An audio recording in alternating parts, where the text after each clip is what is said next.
A my dzisiaj jesteśmy w Iraku. W sensie w takiej łodzi w Irak.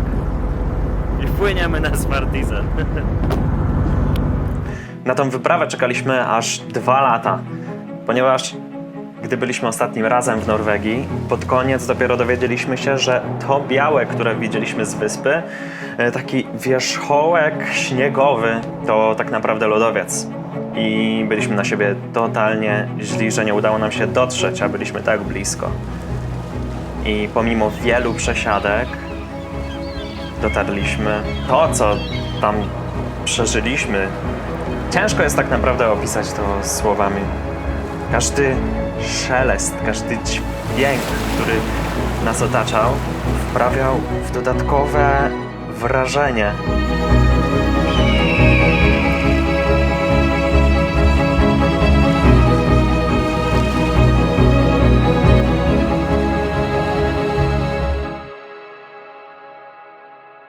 I my się skusiliśmy właśnie na przejażdżkę. Jedziemy! I skusiliśmy się dlatego, że musieliśmy przebyć drogę 5 km i chcieliśmy to zrobić w miarę szybko, bo to było tylko do podnóża góry. A jeszcze z dołu było bardzo dużo wspinania i jeszcze raz bardzo dużo wspinania. Im bliżej lodowca, tym było więcej wody, wodospadów, strumyków. Jest to przepiękne wrażenie.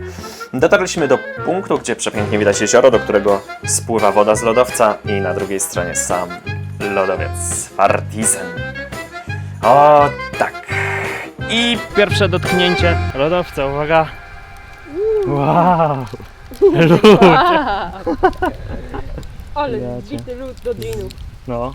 Ciekawe, jakie bakterie skrywają ten lód.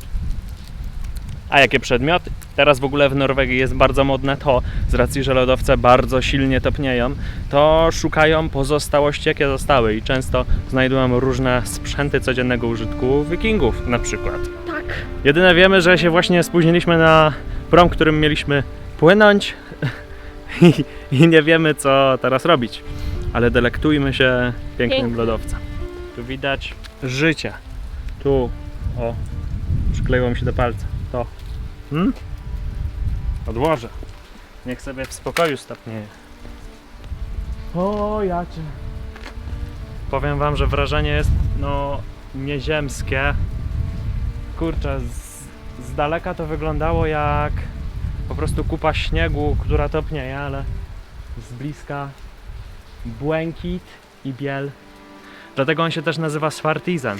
Z tego względu, że Swartis oznacza głębię, a to chodzi o to głębię koloru, głębię błękitu, która przeszywa właśnie ten lód. Niektórzy nazywają go czarnym lodowcem, lecz to jest niepoprawna właśnie nazwa.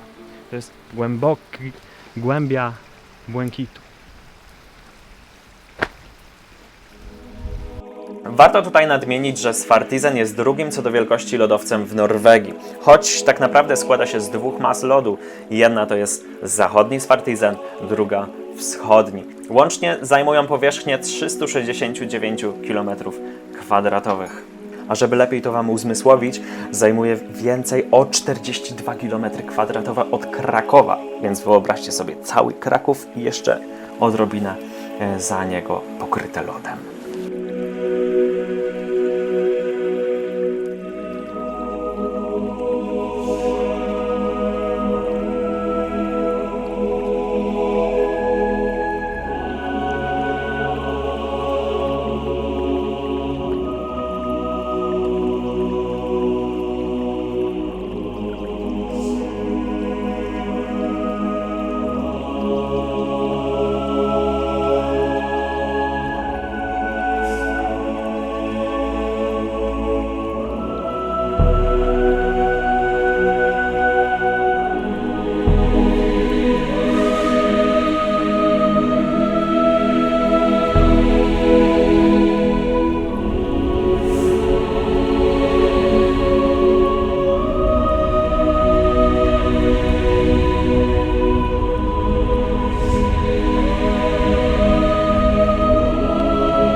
z roku na rok lodowiec zmniejsza się poprzez topnienie.